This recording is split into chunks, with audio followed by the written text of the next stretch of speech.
Direktorat Reserse Kriminal Khusus Polda Sumsel menangkap HA, pembuat BBM palsu jenis Pertalit dari minyak sulingan. Tersangka ditangkap bersama DS, penyuplai minyak sulingan dari Kabupaten Musi Banyu Asin pada HA saat memindahkan minyak sulingan di gudang milik tersangka di Desa Pedamaran, Kabupaten Ogan Kombring Ilir.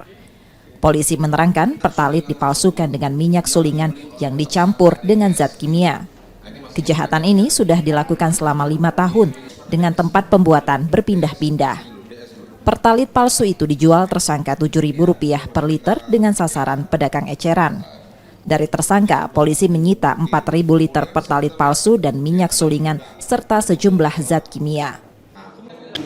Untuk pengungkapan kali ini adalah tertangkap tangan ya, pada saat tersangka DS mengantarkan minyak sulingan ke tersangka HA di dalam gudangnya, kemudian ada yang sudah diturunkan dan sudah dicampur dengan zat kimia tertentu.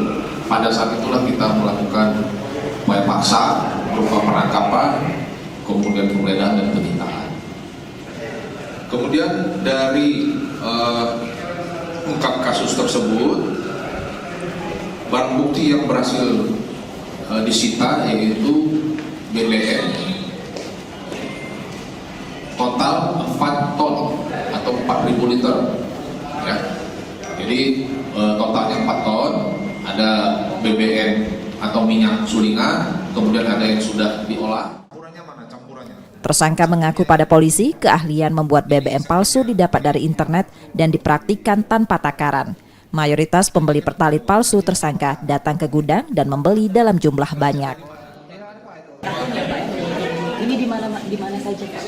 Pindah-pindah Pak. Pindah-pindah tempat itu. Pindah-pindah. Dari Oki. Ini terakhir posisi di Oki. Sebelum-sebelumnya ini ada berapa tempat Pak? Sebelumnya untuk badan gerak di bawah Oki saja. Ini selama 5 tahun awalnya belajar dari mana Pak? Ini lokal. Belajar dari mana untuk Ya belajar sendiri, tahu sendiri lah. Kalau udah terjun bidang itu udah tahu sendiri. Para tersangka kini masih diperiksa dan ditahan di tahanan Polda Sumsel untuk proses hukumnya. Keduanya terancam hukuman 6 tahun dan denda Rp60 miliar.